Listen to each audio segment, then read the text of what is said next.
Ahmet. Ahmet. Ha, nima degani?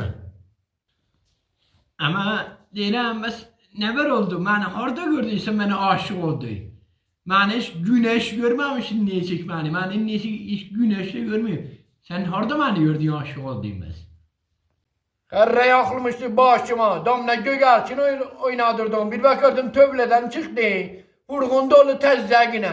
Gördüm o bana kolak yapay. Dedim koy bu kız alım yatırım bizde de kolak yaptı.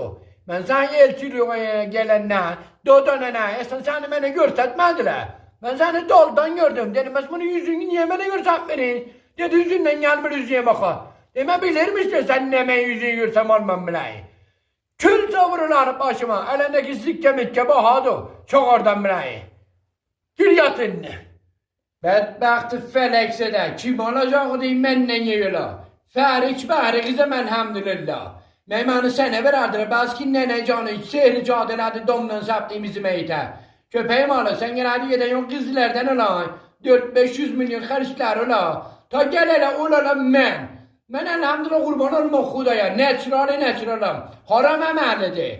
Sen liyakat yokun ki. Gir köp yakçı. Gir köp.